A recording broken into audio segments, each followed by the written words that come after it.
All right, welcome to your lesson for today, which is factoring part 2. Yesterday I looked over your work and it looked pretty good, but there were a couple of things that I want to make sure we correct. So let's go ahead and practice a couple more, and then tomorrow we're going to use what we've learned over the last couple days to do an Algebra 1 lesson. So remember that when you're factoring out and looking for the greatest common factor, which that's what we're doing, we're looking for the greatest common factor, we're looking for the biggest factor that both numbers share in common.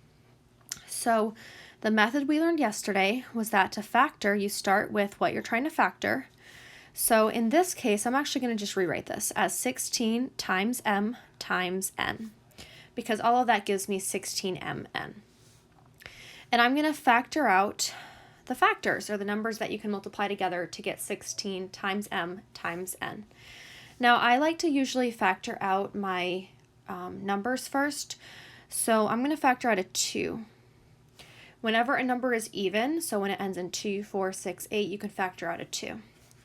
So 16 divided by 2 leaves me with 8 times m times n. Now I can factor out from my 8 another 2. 8 divided by 2 is 4 times m times n. And then I'm actually going to do this next step all at once. I can take out from my 4 2 2's, because 2 2's makes 4. So when I take out 4, or 2 2's, from 4, I'm just left with my m times my n, because I took out my 4. 4 is the same as 2 times 2. Okay, now I want to take out my variables till I'm left with 1, just 1. So I'm going to take out an m, okay, and then I'm left with n. Then I'm going to take out my n last, and n divided by n leaves me with 1. So, okay, so my last number I want to be left with is always 1. If I'm left with a variable, then I still have more work to do. So my factors of 16 times m times n are 2 times 2 times 2 times 2 times m times n. And I can check that. 2 times 2 is 4, 4 times 2 is 8, 8 times 2 is 16, mn. Okay, so that checks out. Now I'm going to do 24 times m, and I'm going to put that in my house to divide out my factors. So I know I can take out a 2 because 24 is an even number. 24 divided by 2 is 12 times m. I can take out a 2 again because 12 is an even number, and 12 divided by 2 is 6 times m. Again, I can take out a 2 because 6 is an even number. 6 divided by 2 is 3 times m. Okay, then I can pull out a 3. 3 divided by 3 gives me 1 times m. And then lastly, I can pull out my m. So what I'm left with is 1. So when I'm finding my common factors, I need to circle all of my factors that these two numbers share. So these are my common factors. They share 3 2's in common. Okay, so 3 2's are shared in common. Now, they also share the variable m. So I have 3 2's in common and the variable m. So the way that I get my greatest common factor is I'm going to multiply my factors together. So 2 times 2 is 4, times 2 is 8, times m is m. 2 times 2 is 4, times 2 is 8, times m is 8m. So my greatest common factor is 8m. And that's my answer. Make sure that you remember that last step of multiplying your common factors together to get your greatest common factor. Let's try one more and then see where we're at with time. So I'm going to do 25f and 60g. So I'm going to factor these out. I'm going to go just a little bit faster with this one since we went slow on that last one. So whenever a number ends in a 5 or a 0, I can divide by 5. That's called a divisibility rule.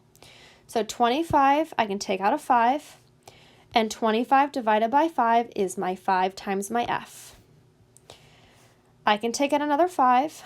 5 divided by 5 is 1 times f. lastly, I can take out an f, and I'm left with 1. Okay, that's what I want. I want a 1 in that last box. Now I'm going to take care of 60g. 60 ends in a 0, so I can divide by 5. 60 divided by 5 is 12. Oops, I did that wrong. Okay, took out a 5. 60 divided by 5 is 12 times g. Now, 12 is an even number, so I can take out a 2. 12 divided by 2 is 6 times g. Now, I can see that the only common factor that these two are going to share is a 5, so I'm just going to take out my 6 in one swoop, my 6 and my g, and all I'm left with is 1. So when we look for our common factors, I'm going to circle them. For 25f and 60g, the only common factor that they share is a 5.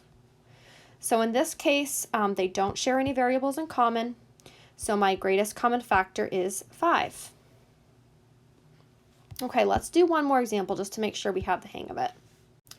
Okay, for this last problem, this was something I noticed, a problem similar to on your assignment yesterday that we had a little bit of a hard time with, just finishing out that last step. So let's take a look.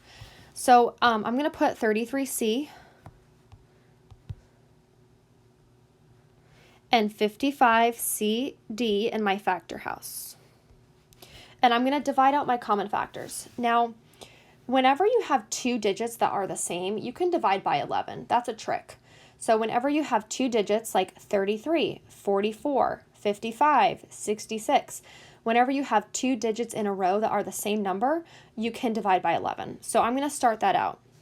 So 33 divided by 11 is 3 times c. Next, I can pull out a 3. 3 divided by 3 is 1 times c. And then lastly, I can pull out a c. So what I'm left with is just 1.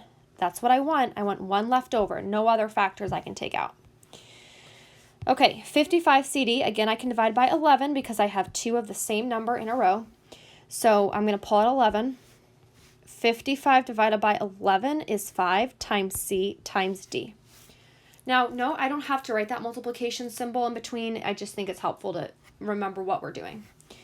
Now I'm going to divide out 5. 5 divided by 5 is 1 times c times d. I'm going to pull out my c. And then I'm left with 1 times d. I'm going to pull out my d. And then I'm left with 1. Now, again, this might seem like a lot of work right now, but this will help when we practice factoring in algebra. So what my answer is I need to circle all my common factors between my two numbers I started with. So they share an 11. And, oh, they also share a c. So 11c. So I need to multiply my common factors together to get my biggest factor. 11 times c is 11c. 11 times c is 11c. So my greatest common factor is 11c, or 11 times c, same thing. And that's it. So hopefully this was a helpful part 2. Again, I just wanted to give you guys some examples with variables since you forgot to pull those out yesterday. I wanted to make sure that we remember to do that. So if you have any questions on your quiz, let me know. There are 4 questions. Make sure that you factor out. I recommend writing down the questions as you go so that you can be careful with your work. So thank you for watching, and message me if you have any questions. Bye.